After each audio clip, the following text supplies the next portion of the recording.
Where do all our punctuation marks come from? How do we go from just these to all of these? Find out right now in another Rob Words. Now I'm going to start with something you perhaps weren't expecting.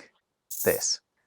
This here is the space we leave between words. Because before we get into the dots, dashes and squiggles, it is worth a mention. We should not take these helpful little gaps that pace out our sentences for granted because they haven't always been a given. Did you know the Greeks didn't use them? Their sentences were just one long string of letters. The Romans were just as bad. They experimented with putting dots between words for a bit, but ditched that idea and went back to this interminable mess. All of this meant that the Romans and Greeks were constantly having to reread things until they understood them. And what's more, they would do so out loud because they found that the rhythms of speech helped them with the deciphering. You know, historians believe that literate members of these two supreme cultures did all of their reading out loud, mumbling along with the text, like, I don't know, modern-day 6-year-olds. The practice of reading quietly in your head isn't thought to have been the norm until something like the 10th century. And only once English, Irish and German Christian scribes, sick to the gospels of impenetrable Latin prose, started putting spaces in between the words. Hallelujah. But are spaces really punctuation? Well, let's look at the word. Punctuation literally means pointing, as in marking with a point. It's from the Latin for point, punct. And in fact, for several centuries, we referred to punctuation as pointing. The word punctuation was reserved for the dots used to mark vowel sounds in Hebrew. But us starting to use the word punctuation for all manner of markings is one of many pretentious developments during the Renaissance. So let's do what those Renaissance scholars would have bloomin' loved to have done and go back in time to antiquity, more precisely to the famous library of Alexandria, because that's where the story of our punctuation marks begins, with a man called Aristophanes of Byzantium.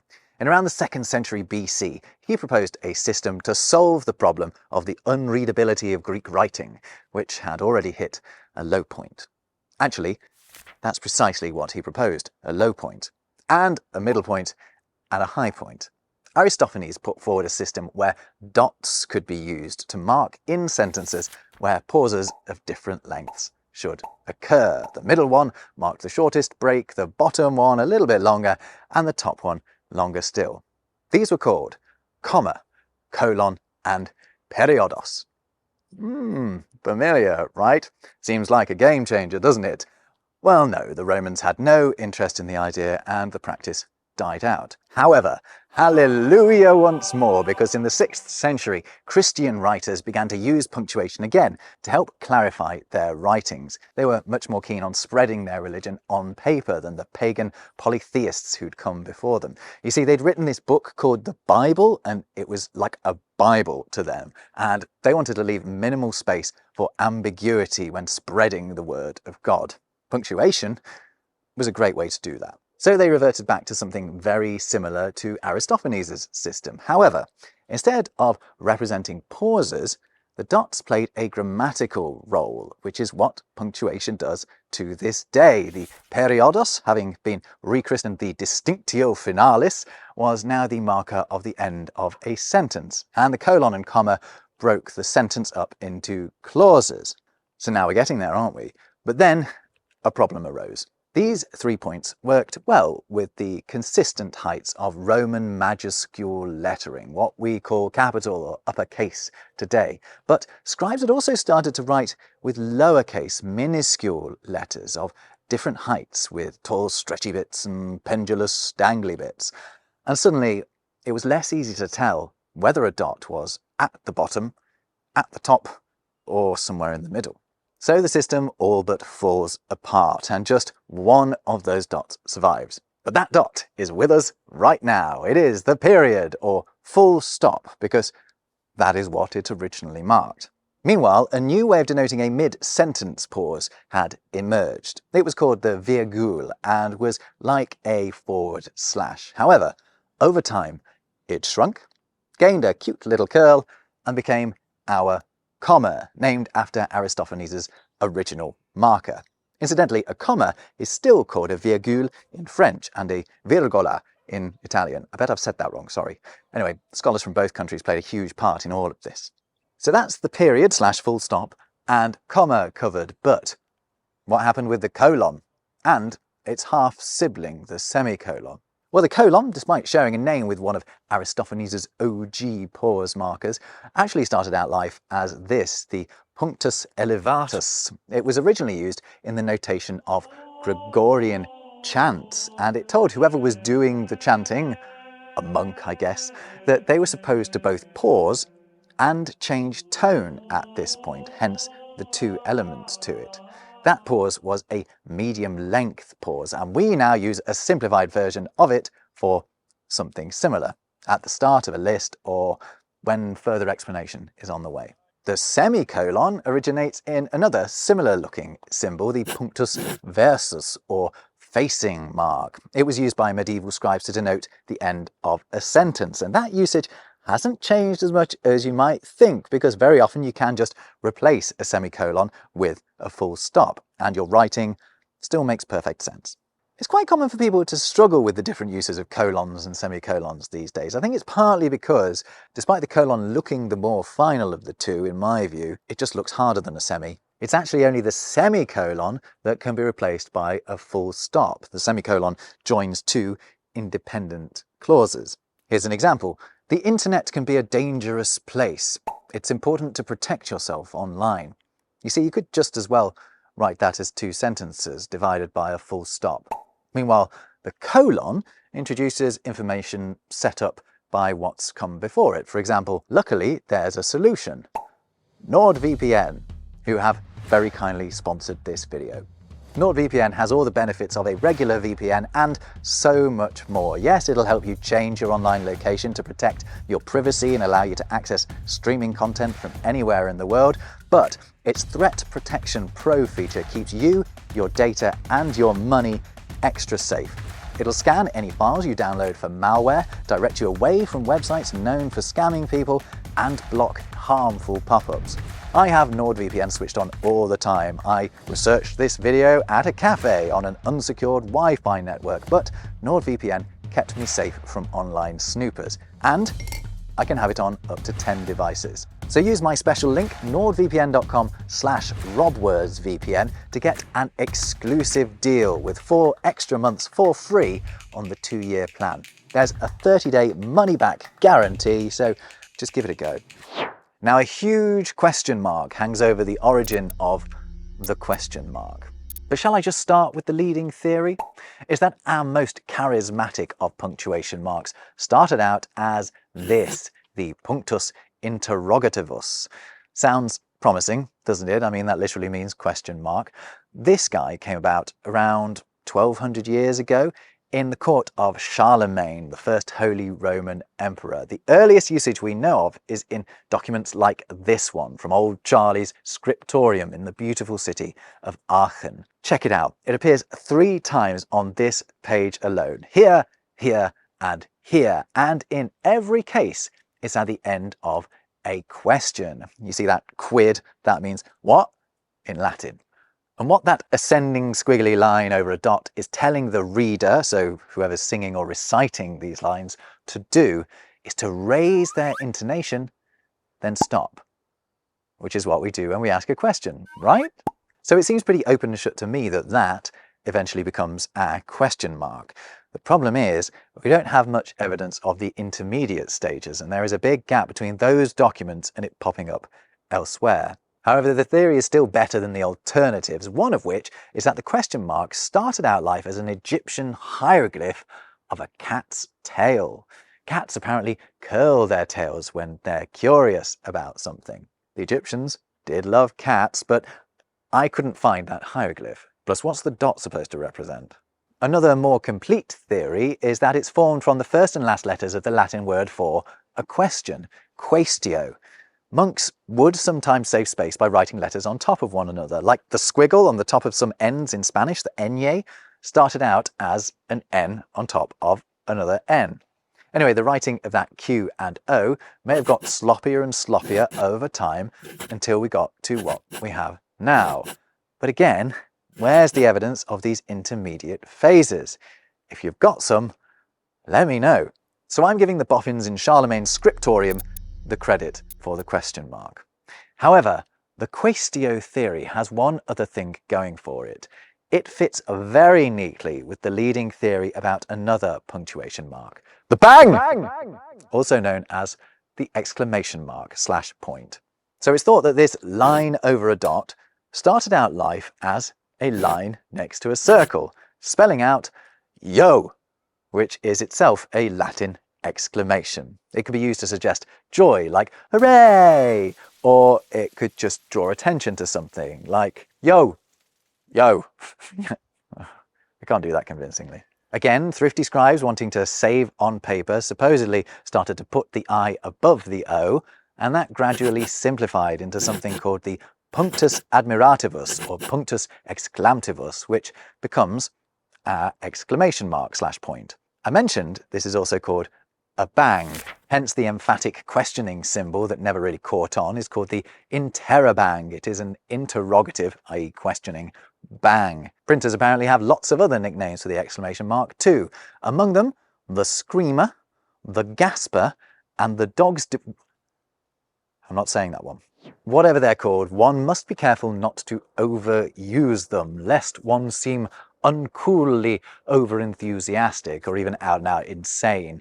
F. Scott Fitzgerald, author of The Great Gatsby, wasn't a fan either. He said using one was like laughing at your own joke.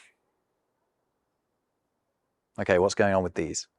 Let's talk about quotation marks next. Quotation marks are a funny one. We still don't seem to have really made up our minds what to do with them. Should they come alone or in pairs? Face one another, be flipped over, sit on the ground, be pointy, curved, or straight. All of those are used around Europe, by the way. Well, whatever your preference or preferences, they're all thought to originate in the same place. Meet this sharp-looking fellow. His name is Dipley, which is adorable and means double in ancient Greek. He's so called because it takes 2 lines to draw him. This symbol was used by librarians back at the ancient library of Alexandria again to flag up important sections of text. It was placed in the margin. Here it is being used on a Greek papyrus from the 2nd or 3rd century. Pretty cool, right? It was also sometimes placed at either end of the line. So it flagged up something important, and for Christian scholars, important very often meant a quote from the Bible. So they start marking quotes from the Bible with these symbols, then they start to use them to mark out quotes from elsewhere.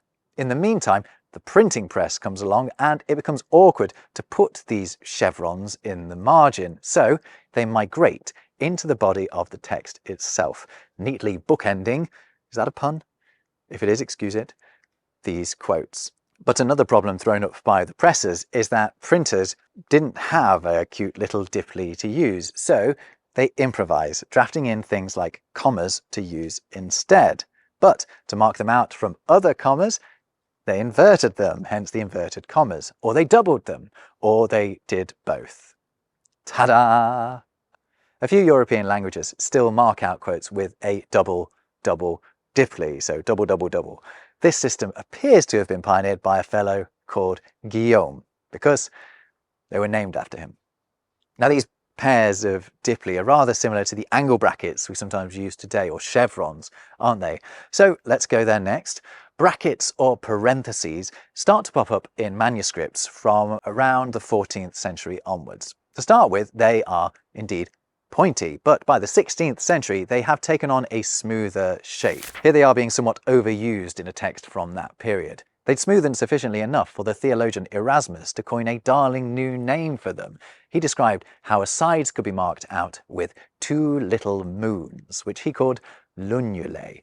Nowadays we have all kinds of brackets to choose from, but if you're talking about medieval manuscripts and using the word brackets, you're actually most likely to be referring to the curly-whirly kind, which were scrawled all over old documents to help direct the attention of the reader to the right bits. But today we most commonly use brackets when we want to include an aside or something like that. The word parenthesis comes from the Greek for to put in beside. It's for squeezing in extra bits of information. But brackets aren't the only means through which we do this. You can use a pair of commas, or if you really want to accentuate the additional remark, you can use a pair of dashes. Now this is a pretty new invention from the 18th century. The hyphen, though, which is like the dash but shorter, has been around much, much longer. It starts to show up in manuscripts from the late 13th century to show where a word has been split between two lines, just the same as we use it now. We also use the hyphen to either join together two words or separate parts of a compound word. I actually can't quite get my head around which of those it's primarily doing. Who cares, I suppose? It's going to die out one day anyway. I mean, they're all disappearing, aren't they? But that usage relates nicely to what the Greeks originally dubbed the hyphen. It was a little crescent that they'd pop underneath a compound to show that it should be read as a single word. The word hyphen comes from the Greek for together or in one. Another punctuation mark etymology that gives a clue to its original use is that of the apostrophe. The apostrophe starts out life as a medieval marker of omission, meaning that it shows where something has been left out of a word, a letter, or a few letters. And the word apostrophe comes from a Greek word meaning to turn away. The idea is that you have turned away from part of the word. Incidentally, the word apostrophe also describes a rhetorical device where someone turns away from their audience to address someone or something else, either present or otherwise, or even dead, like when Hamlet switches to addressing the skull of the jester Yorick. Where be your jibes, your gambols, your songs? He's dead, mate. Anyway, we're concerned with the punctuation mark, the apostrophe, which still marks where some letters have been missed out, as it always has done. But we also have the curious extra use of it to show possession. And the reason for this is really stupid. It's a result of a misconception that this is an abbreviation of the word his, so that Mike's house should actually be Mike his house. And you can actually find examples of that formulation being used as a kind of overcorrection. It is rubbish, though. In Old English, you could just stick an S on the end of a noun to reference it belonging to someone with no apostrophe needed. Oh, silly apostrophe, what are you doing there? Right, next we shall go for ... ellipsis. An ellipsis, that trio of dots, ultimately conveys silence, for example through a lapse, a deliberate interruption, or because a writer doesn't want to bother you with a full quote. The use of ellipses is primarily a dramatic device. They are all about the interruption of speech, so it's no surprise that they first appear in plays. One of the earliest examples of it is here, where it's actually a stream of dashes and does indeed mark an interruption. This is from 1588, so during Shakespeare's lifetime. Why the three or more dots or dashes, though? Well, one of the reasons will have been that printers were just using what they had, and they had periods up the wazoo. And as for the writers themselves, well, isn't there just something about these trailing dots that just suggests things left unsaid? Ellipsis comes from the Greek for to come short, and ellipses are a great way of leaving someone wanting more. So let me attempt to do exactly that by ending here. Thanks a lot for watching. If you've enjoyed this video, I recommend watching this one next. And also, I've just created a load of wordy nerdy t-shirt designs. You should check those out. I'll leave a link below. And also, get on that big old NordVPN deal too. That's all from me this time. Period. Full stop.